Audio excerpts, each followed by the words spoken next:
Restaurant স্টাইলে দারুণ স্বাদের চিকেন কারি যদি খেতে চাও তাহলে রেস্টুরেন্টে যাওয়ার দরকার নেই। বাড়িতে আমার আজকের ভিডিওটা দেখে রেস্টুরেন্টের মতো চিকেন কারি বানিয়ে ফেলতে পারবে। আর এইভাবে একবার মুরগির মাংস বানিয়ে খেলে বারবার বানিয়ে খেতে ইচ্ছে করবে। তো ভিডিওটা একটু স্কিপ না করে সম্পূর্ণ ভিডিওটা দেখতে থাকো। প্রথমেই আমি চিকেনগুলোকে কেটে ধুয়ে পরিষ্কার করে নিয়েছি। তারপর এটাকে ম্যারিনেট করার জন্য 2 চামচ আদা রসুনের পেস্ট, 1 চামচ নুন, 1 চামচ হলুদ গুঁড়ো, 2 চামচ ঝালের গুঁড়ো, 1 চামচ জিরা, 1 চামচ ধনের গুঁড়ো, হাফ চামচ গোলমরিচের গুঁড়ো, 2 চামচ সয়া সস, চাইলে এই পর্যায়ে হাফ লেবুর রস দিতেও পারো। 2 চামচ টমেটোর পেস্ট দিয়ে ভালোভাবে হাত দিয়ে সব ইনগ্রিডিয়েন্টস গুলোকে মিক্স করে নেব। তারপর একটা প্লেট দিয়ে ঢেকে আধা ঘন্টা রেস্টে রেখে দেব। এদিকে আমি কিছু সবজি কেটে নিয়েছি, কিছুটা ধনেপাতা কুচি, 2টো বড় সাইজের পেঁয়াজ কেটে নিয়েছি আর 2টো বড় সাইজের টমেটোকে পেস্ট করে নিয়েছি। পেস্ট করলে চিকেনের গ্রেভিটা ভালো হবে। চাইলে টমেটোটাকে ছোট ছোট করে কেটে নিতেও পারো। এখন গ্যাস অন করে চুলায় প্যান বসিয়ে তেলটাকে গরম করে নিয়েছি। তেলের মধ্যে পেঁয়াজটাকে দিয়ে নেড়েচেড়ে ভেজে নেব।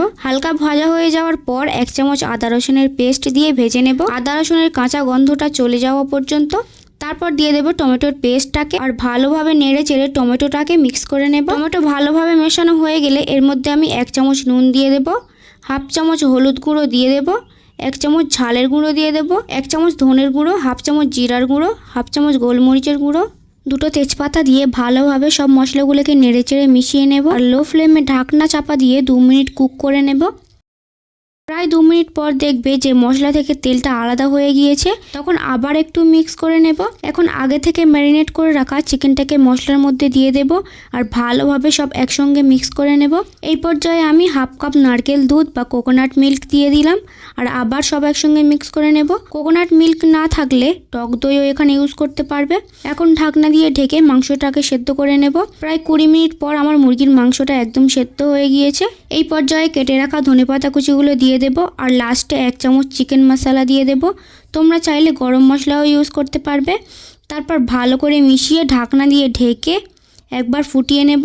ব্যাস, তাহলেই তৈরি হয়ে যাবে আজকের দারুণ স্বাদের রেস্টুরেন্ট স্টাইল চিকেন কারি বা মুরগির মাংসের তরকারি। তোমরা নিশ্চয়ই লক্ষ্য করেছো যে সম্পূর্ণ মুরগির মাংসটা রান্না করার সময় আমি কিন্তু একটুও পানি অ্যাড করিনি, শুধু নারকেল দুধ দিয়েছিলাম। নারকেল দুধটা এই মুরগির মাংসের টেস্টটা যে কত গুণ বাড়িয়ে দিয়েছে তা তোমরা নিজেরা না বানিয়ে খাওয়া পর্যন্ত বুঝতেই পারবে না। তাই চেষ্টা করবে নারকেল দুধটা দিয়ে মুরগির মাংসটা রান্না করার জন্য।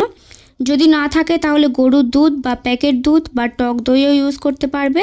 তাহলে বাড়িতে অবশ্যই একবার ট্রাই করে দেখবে, অবশ্যই তোমাদের অনেক ভালো লাগবে। ওপর থেকে আমি কিছুটা জিরা মরিচের গুঁড়ো দিয়ে মুরগির মাংসটা সার্ভ করলাম আর কিছুটা ধনেপাতা কুচিও দিয়ে দিলাম। সত্যি এই চিকেন কারিটার টেস্ট হোটেলের থেকে কোনো অংশেই কম হয়নি। আজকের চিকেন কারির রেসিপি ভালো লাগলে ভিডিওতে একটা লাইক আর রিলেটিভদের সঙ্গে শেয়ার করে দিও। কমেন্ট করে জানাতে ভুলবে না যে তোমাদের এই রেসিপিটি কেমন লেগেছে।